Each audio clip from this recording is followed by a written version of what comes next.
14 फरवरी 2025 के दिन Indian theatres में एक मूवी रिलीज हुई जिसने बॉक्स ऑफिस पे सारे के सारे रिकॉर्ड्स तोड़ दिए, जिसने एक ऐसे एक्टर का कमबैक करवा दिया जो डिजर्विंग तो बहुत था मगर कभी भी वो स्टारडम नहीं देख पाया जितना उसके फादर ने देखा था या जितना वो उसके लायक था। उस एक्टर का नाम है अक्षय खन्ना और उस मूवी का नाम है छावा। औरंगजेब के कैरेक्टर में उन्होंने इतना ब्रिलियंट परफॉर्मेंस दिया कि उन्होंने लिटरली विकी कौशल को ओवरशैडो कर दिया। जब भी स्क्रीन पे दिखे तो ऐसे दिखे कि लोग उन्हें ही देखते रह गए और अब दिसंबर 5 को एक बार फिर वो स्क्रीन पे ऐसे दिखे कि लोग पागल हो गए। 5 दिसंबर को थिएटर्स में धुरंधर रिलीज हुई जिसमें स्टारकास्ट ऐसी थी कि उसमें लोगों की अगर नजर आप पर चली जाए तो वो एक बहुत ही ज्यादा बड़ी बात होगी। आर माधवन, रणवीर सिंह, अर्जुन रामपाल, संजय दत्त ऐसे स्टारकास्ट के सामने ऑडियंस को नजर आ जाना बहुत ही ज्यादा बड़े अचीवमेंट की बात होगी। मगर अक्षय खन्ना सिर्फ नजर नहीं आए, पूरी की पूरी स्टारकास्ट को ही ऐसा ओवरशैडो कर दिया कि इंस्टा पे हर दूसरी रील में उनका वही डांस दिख रहा है, हर दूसरी रील में उनके डायलॉग्स दिख रहे हैं। मगर कैसे एक फॉरगॉटन एक्टर ने कमबैक किया और ऐसा कमबैक किया कि आज अक्षय खन्ना को किलियन मर्फी से कंपेयर किया जा रहा है। कैसे अक्षय ने पूरी इमेज बदल दी खुद की और नेपो किड्स की भी, आइए जानते हैं। अक्षय हमेशा से स्ट्रॉन्ग एक्टर थे लेकिन धुरंधर ने उन्हें 2025 का शो स्टॉपर बना दिया। उनका परफॉर्मेंस इतना कंट्रोल्ड, इतना कोल्ड, इतना इंटेंस है, केओटिक सीन्स में भी कैमरा उन्हीं की तरफ पुल होता है और छावा में भी उन्होंने यही डोमिनेंस दिखाई थी एज औरंगजेब। ये कमबैक मिरेकल नहीं, लक नहीं, ये एक ऐसे एक्टर की जर्नी है जो हाइज और लोज दोनों सर्वाइव करके और ज्यादा मैच्योर होकर वापस आया है। एक टाइम था जब बॉलीवुड सिर्फ गुड लुक्स और प्रेडिक्टेबल रोल्स को रिवॉर्ड करता था, पर ओटीटी ने सब बदल दिया और सबसे ज्यादा ऑडियंस की मेंटालिटी। अब उन्हें वैसा एक्टर नहीं चाहिए जो बहुत ही ज्यादा गुड लुकिंग हो, जिसकी अच्छी फिजिक हो, बल्कि आज ऑडियंस को कॉम्प्लेक्स कहानियां, लेयर्ड कैरेक्टर्स और मॉरली ग्रे परफॉर्मेंसेस चाहिए और अक्षय खन्ना एग्जैक्टली इसी एरा के लिए बने थे। लोग भूल जाते हैं एक टाइम था जब अक्षय ऑलमोस्ट इंडस्ट्री से इनविजिबल हो गए थे। बॉर्डर, दिल चाहता है, ताल और हंगामा जैसे रोल्स के बावजूद भी वो टिपिकल बॉलीवुड हीरो के रोल में फिट नहीं होते थे। अर्ली 2000s का बॉलीवुड लाउड हीरोज चाहता था जो एक्टिंग बकवास भी करें तो चलेगा पर गुड लुकिंग होना चाहिए, एक एक्शन हीरो होना चाहिए, जबकि खन्ना बिल्कुल अलग परफॉर्मर थे। इस वजह से ऑडियंस और पूरी इंडस्ट्री दोनों ने उन्हें साइड कर दिया। फिर फ्लॉप्स का सिलसिला आया और फिर आया सन 2012 जब उन्होंने लिया ऑलमोस्ट 4 साल का ब्रेक और एक तरह से ऑलमोस्ट उनका पब्लिक मेमोरी से नाम ही गायब हो गया था। मगर वो गायब होना उनके लिए वरदान बन गया क्योंकि उसी के बाद 2016 में आए ढिशुम से उन्होंने विलन के तौर पे कमबैक करा। मगर फिर भी उन्हें वो लाइमलाइट नहीं मिली जो वो डिजर्व करते थे क्योंकि उन्होंने कमबैक तो कर लिया था लेकिन ऑडियंस ने उन्हें अभी तक एक्सेप्ट ही नहीं किया था क्योंकि ऑडियंस की मेंटालिटी ही तब तक चेंज नहीं हुई थी। उन्हें तब तक वही टिपिकल बॉलीवुड के हीरोज पसंद आते थे। मगर पेंडेमिक के बाद से जब ओटीटी का राइज हुआ, पंकज त्रिपाठी और मनोज बाजपेयी जैसे अंडररेटेड एक्टर्स को लाइमलाइट मिलना शुरू हुआ, तब जाकर ऑडियंस की मेंटालिटी चेंज होनी शुरू हुई और तब जाकर ही उन्होंने अक्षय खन्ना जैसे एक्टर को समझना शुरू किया। और फिर साल 2022 में आई दृश्यम 2 जिसमें एक बैड कॉप का रोल निभाकर उन्होंने लिटरली उस मूवी के हीरो अजय देवगन को ओवरशैडो कर दिया और यही उनकी लाइफ का टर्निंग पॉइंट बन गया। फिर 2025 में एक बार फिर छावा मूवी में एज अ विलन फाड़ के रख दिया और बस फिर उसके बाद ही उन्हें वो लाइमलाइट मिल गई जिसके वो हमेशा से हकदार रहे थे।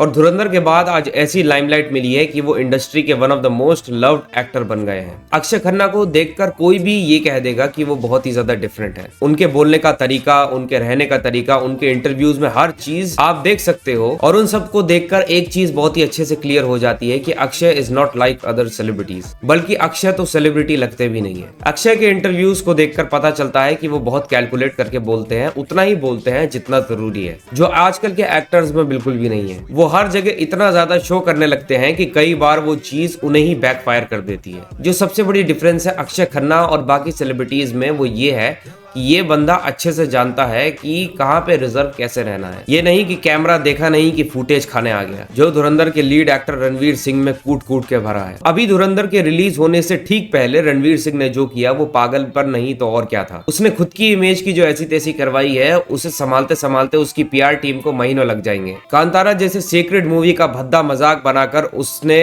धुरंधर को ऑलमोस्ट बॉयकॉट ही करवा दिया था। मगर थैंक्स टू धुरंधर के बाकी कास्ट और मेकर आदित्य धर की मूवी इतनी उतनी अच्छी थी कि बॉयकॉट नहीं हो पाई। मगर ये केस हमें क्या दिखाता है? ये केस हमें ये दिखाता है कि कैसे एक एक्टर जो ओवर एक्सपोज्ड होता है, जो बहुत ज्यादा फ्रेंडली ओवर फ्रेंडली एक्ट करता है, उससे बहुत ही ज्यादा गलतियां भी होने लगती है। और यहीं से आता है हमारा दूसरा पॉइंट। अक्षय खन्ना को आप कभी इंस्टा पे किसी पापा के पेज पे नहीं देखोगे, किसी इंटरव्यू में नहीं देखोगे, वो बहुत रेयरली ही कहीं इंटरव्यू दिया है उन्होंने, ना ही कभी किसी कंट्रोवर्सी में देखोगे। ये जो पर्सोना है ना, ये उनकी यूएसपी है और यही उन्हें बाकियों से बहुत ही ज्यादा अलग बनाती है। बॉलीवुड के सारे एक्टर्स ओवर एक्सपोज्ड हैं, एक्टर हर जगह दिख रहा है, Instagram, interviews, reality shows, award functions, brand launches, even शादियों में भी नाचते हुए। इन सब कारणों की वजह से एक फटीग फैक्टर आ जाता है कि यार ये तो हर जगह दिख जाता है और ऑडियंस को इस एक्टर से बोरियत सी फील होने लगती है। बॉलीवुड में बहुत से एक्टर्स का डाउनफॉल इसी वजह से हुआ है। अक्षय कुमार जैसे सुपरस्टार के साथ भी यही हुआ। जब आप रोज दिखते हो, लोग आपके बारे में सब जान लेते हैं, आपकी रियल पर्सनैलिटी, आपके फ्लॉज, आपका रूटीन, सब कुछ एक्सपोज हो जाता है। जब मिस्ट्री नहीं बचता तब अट्रैक्शन खत्म हो जाता है। स्टारडम का एक बड़ा हिस्सा क्यूरियोसिटी होता है। जब आप हर जगह विजिबल होते हो तो ऑडियंस की क्यूरियोसिटी ही खत्म होने लग जाती है। लोग एक्टर्स को सीरियसली लेना बंद करने लग जाते हैं क्योंकि वो एंटरटेनमें के साथ साथ पर्सनल लाइफ का भी सर्कस बना देते हैं। फिर चाहे उनकी एक्टिंग कितनी भी अच्छी हो, उनकी इमेज एक मीम से ज्यादा कुछ और बनकर नहीं रह पाती। ओवर एक्सपोजर एक एक्टर को मास एंटरटेनर से क्लाउन बना सकता है। मिस्ट्री एक ऐसा इंग्रेडिएंट है जो कि स्टारडम को लॉन्ग लास्टिंग बनाता है। जब लोग आपको पर्सनली नहीं जानते तो वो आपकी हर फिल्म सीधा कैरेक्टर के एंगल से देखते हैं। एक्टर पर ओपिनियन पर्सनल लाइफ से इन्फ्लुएंस नहीं होता। लोग उन्हें स्क्रीन पर देखकर ही उनके बारे में अजम्पशंस बनाते हैं और ये अजम्पशन ही उनका चार्म क्रिएट करता है। और यहीं अक्षय खन्ना जीत जाते हैं क्योंकि मिस्टीरियस एक्टर्स रेयर होते हैं और रेयर चीजें ही सबसे ज्यादा वैल्यूएबल होती हैं। अमिताभ बच्चन के अर्ली डेज का चार्म मिस्ट्री थी। सिर्फ अमिताभ ही नहीं, पहले के सारे एक्टर्स वो ऑरा मेंटेन करते थे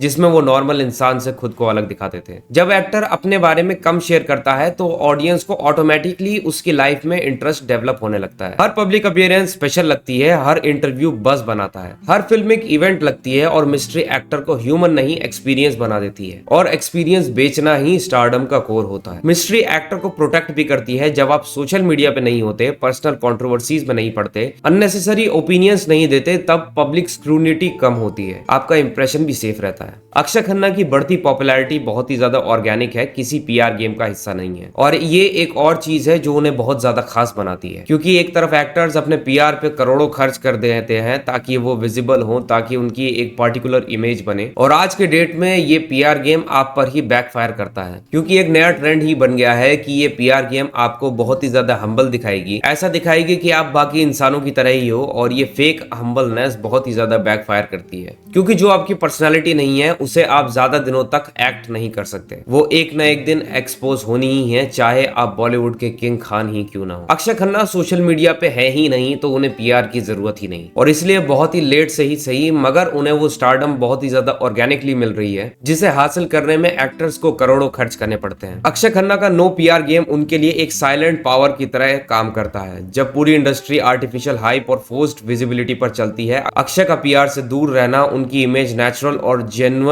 और डिग्निफाइड बनाता है। आजकल बहुत से एक्टर्स ये हेडलाइन बनवाते हैं कि आज ये देखो जिम से बाहर निकला, उसने नया हेयर कट करवाया, ये एयरपोर्ट पर दिखा। इस सर्कस में अक्षय का नाम कभी नहीं होता। ऑडियंस एक ही चीज के लिए उन्हें याद रखती है और वो है उनकी एक्टिंग। उनके बारे में जितना कम पब्लिक जानती है उतना ज्यादा उनमें इंटरेस्ट रहता है। कंट्रोवर्सीज में नाम नहीं आता, स्पॉटलाइट उनकी एक्टिंग पर ही रहती है। और जब वो स्क्रीन पर वापस आते हैं, ऑडियंस का एक्साइटमेंट और रिस्पेक्ट ऑटोमेटिकली हाई होता है। इसलिए नो पीआर उनकी वीकनेस नहीं, उनके लिए एक रेयर एडवांटेज बन चुका है। आज के टाइम में जहां नेपो बेबीज हमेशा ऑडियंस की आंखों में चुभते हैं, वहीं अक्षय जैसे एक्टर्स चमकते हैं क्योंकि अक्षय खन्ना के साथ कभी ये फैक्टर काम ही नहीं करा कि वो विनोद खन्ना के बेटे हैं और इस वजह से उन्हें काम मिल रहा है। Akshay Khanna good nepo product इसलिए कहलाते हैं क्योंकि उन्होंने अपने फादर विनोद खन्ना की लेगेसी को प्रिविलेज जैसे यूज नहीं किया बल्कि रिस्पॉन्सिबिलिटी जैसे कैरी किया। वो स्टार किड होते हुए भी कभी एरोगेंस, डोमिनेंस और एंटाइटलमेंट ये सब नहीं दिखाते। उन्होंने अपनी जगह किसी से छीनी नहीं, किसी का रोल फोर्सफुली नहीं लिया, ना किसी को पैसे या पावर के दम पे ओवरशैडो करने की कोशिश की। बल्कि जब उन्हें लगा कि अब उनकी मूवीज नहीं चल रही हैं, उन्हें कुछ अलग करने की जरूरत है, तो वो इंडस्ट्री से 4 सालों के लिए गायब रहे और कमबैक भी करा तो लगभग सारी की सारी टॉप नॉच स्क्रिप्ट्स के साथ करा। एक्टिंग को सीरियसली लिया और क्राफ्ट्स को प्रायोरिटी दी। उन्होंने कभी हाई पार्टीज, पीआर या मीडिया मैनिपुलेशन का सहारा नहीं लिया, इसलिए लोग उन्हें नेपोटिज्म का नेगेटिव फेस नहीं बल्कि नेपोटिज्म का बेस्ट वर्जन मानते हैं। जहाँ प्रिविलेज मिलता है मगर रिस्पेक्ट टैलेंट से अर्न किया जाता है। गोविंदा एक लेजेंडरी एंटरटेनर थे, पर उनका करियर डाउनफॉल इसलिए आया क्योंकि वो हमेशा हीरो की इमेज से चिपके रहे। 90s में उन्होंने जो स्टारडम देखा वो उनके दिमाग में इतना स्ट्रांगली सेट हो गया कि उन्हें आज भी लगता है कि उन्हें सिर्फ लीड रोल्स ही मिलने चाहिए। इस फिक्सेशन ने उन्हें टाइम के साथ इवॉल्व नहीं होने दिया। इंडस्ट्री बदल गई, ऑडियंस बदल गई, स्टोरी टेलिंग बदल गई, पर गोविंदा अपने आप को बदलने को रेडी नहीं हुए। वो अभी भी 90s के बबल में अटके रह गए और इंडस्ट्री से गायब हो गए। दूसरी तरफ अक्षय खन्ना ने ये गलती कभी नहीं की। उन्होंने अपने ईगो को कभी चूज नहीं किया, सिर्फ रोल को चूज किया। उनके लिए मेन कैरेक्टर होना इंपॉर्टेंट नहीं, स्ट्रॉन्ग कैरेक्टर होना इंपॉर्टेंट है। अक्षय बस ये देखते हैं कि रोल में डेप्थ कितनी है। इस मैच्योरिटी की वजह से उनका ग्राफ हमेशा कंसिस्टेंट रहा। उन्होंने कभी भी अपने आप को हीरो के टैग के अंदर लॉक नहीं किया। गोविंदा के अपोजिट अक्षय ने अपने आप को एरा से, जनरा से, ईगो से और हीरो ऑब्सेशन से कभी बांध के नहीं रखा। गोविंदा आज भी 90s के स्टारडम को चेस कर रहे हैं, जबकि अक्षय खन्ना आज की ऑडियंस के हिसाब से खुद को कंसिस्टेंटली रिलेवेंट कर रहे हैं। इस वजह से गोविंदा नॉस्टैल्जिया बन गए और अक्षय खन्ना रिलेवेंस बन गए। Same to same Bobby Deol के साथ हुआ। वो भी कभी हीरो बनने के पीछे नहीं भागे। उन्हें दिखा कि वो हीरो बन के ऑडियंस अट्रैक्ट नहीं कर पा रहे, तो उन्हें जो रोल्स मिले उन्होंने वो किया। अक्षय इतने ज्यादा मिस्टीरियस हैं कि उनकी लव लाइफ के बारे में भी लोगों को नहीं पता। जहां बाकी के एक्टर्स की लव लाइफ ऑडियंस को बहुत अच्छे से पता है, कई एक्टर्स की लव लाइफ बहुत कंट्रोवर्शियल भी रही है, वहीं अक्षय की लव लाइफ भी उनकी तरह मिस्टीरियस रही है, जो एक बार फिर उनके लिए वरदान साबित हुई। पर आज मैं आपके सामने अक्षय खन्ना की लव लाइफ भी खोल के रखूंगा। बहुत कम लोग जानते हैं कि अक्षय खन्ना एक टाइम पर ऐश्वर्या राय के एक तरफा आशिक थे। अब लौट चलें और ताल के शूट के दौरान उन्हें उनकी ग्रेस और ब्यूटी से जेन्युइनली इंप्रेस किया था।